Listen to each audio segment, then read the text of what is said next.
উপস্থিত এখানে সম্মানিত সাংবাদিক বৃন্দ এবং সর্বোপরি উপস্থিত সম্মানিত সুধী মণ্ডলী, বিগত সময় কিছু সমস্যার সম্মুখীন হয়েছে সেগুলি শোনা এবং সেই ব্যাপারে সিদ্ধান্ত নেওয়া। যাতে জানেন একা কেউ কিছু করতে পারে না, একটা গ্রুপ কিছু করতে পারে না একা, তার সাথে সবার সম্মিলিত প্রচেষ্টার মধ্যে দিয়ে সবাইকে একটা টিম ওয়ার্ক হিসাবে কাজ করতে হবে।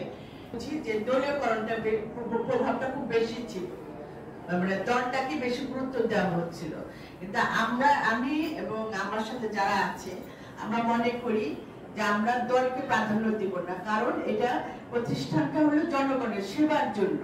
যে কোনো সেবামূলক প্রতিষ্ঠান নিরপেক্ষ ভাবে চলতে হবে, এখানে কোনো দল মত বর্ণ কিছু আনা যাবে না। কারণ আপনারা যখন শপথ নিয়েছেন তখন কিন্তু আপনাদের একটাই শপথের মূল লক্ষ্যটাই ছিল যে আমরা মানুষের সেবার জন্য এসেছি, এর বাইরে যাওয়া যাবে না। একটা ব্যবসা শুরু হয়ে গেছিল হসপিটাল নিয়ে, এখন আমরা চাই সেই সিন্ডিকেট ভেঙে দিতে চাই, আমরা কোনো সিন্ডিকেট রাখতে চাই। অনেক নার্স এখানে আছে, ডাক্তারের বোধহয় স্বল্পতা আছে শুনলাম যেটা, তাই এখানে আমাদের আরো যদি ডাক্তার বেশি নিয়োগ দেওয়া যায় সেক্ষেত্রে প্রতিষ্ঠানটা কাজ করতে সুবিধা আসবে। তখন সে কিন্তু চায় যে একটা ভালো সেবার জন্য আসে। এই সময়টাকে একটু গুরুত্ব দিতে হবে, রোগীর কথাটা শুনতে হবে, রোগীর প্রবলেমটা শুনতে হবে, রোগীকে ভালো সেবা দিতে হবে।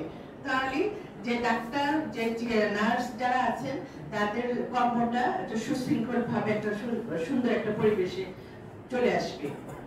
বলা আছে যদি কোনো নেতা কর্মী আপনাদের কাছে চাঁদা চাইতে আসে বা আপনাদের বলে যে আমার ওই কমিটিতে রাখতে হবে, আমার ওইটা করতে হবে, আমাকে সাথে সাথে জানাবে। তার ব্যাপারে আমি সাংগঠনিক ভাবে যার ডিসিশন দল থেকে প্রয়োজনে যদি সে কোনো অন্যায় কাজ করে তাকে দল থেকে বহিষ্কার করা হবে। দলের বাইরে যদি কেউ করে, দলের বাইরে এসে যদি আপনাদেরকে এখানে সম্মানিত চিকিৎসক বৃন্দ আছেন এবং ম্যানেজমেন্টের বদরুল ভাই আছেন, তাদেরও বলবো যে আপনাদের যদি অন্য কেউ এসেও যদি বিরক্ত করে ঝামেলা করে সেই ক্ষেত্রে আপনারা আমাকে বলবে, সেটা আপনারা আমি তখন আইনের হাতে তাদের তুলে দিব। কারণ তারা তো আমার লোক না, আমি তাকে শাস্তি দিতে পারবো না, কিন্তু আমি তাকে আইনের হাতে তুলে দিব। আইন আপনার হাতে নেবেন না, আইনের হাতে তুলে দিব, আইন তাদের ব্যবস্থা নেবে। সহযোগিতা আন্তরিকতা না থাকলে প্রতিটা পর্যায়ে যে চিপ হয়ে থাকবে তার কিন্তু কাজ করার সুবিধা হবে না। এর জন্য আপনাদেরও সহযোগিতা আন্তরিকতা দিয়ে তাকে হেল্প করতে হবে। তার কাজে যদি কখনো আপনারা ত্রুটি পান তখন আপনারা আমাকে বলবেন যে দায়িত্বে আছে সে কিন্তু দায়িত্বটা ঠিক মতন পালন করছে না।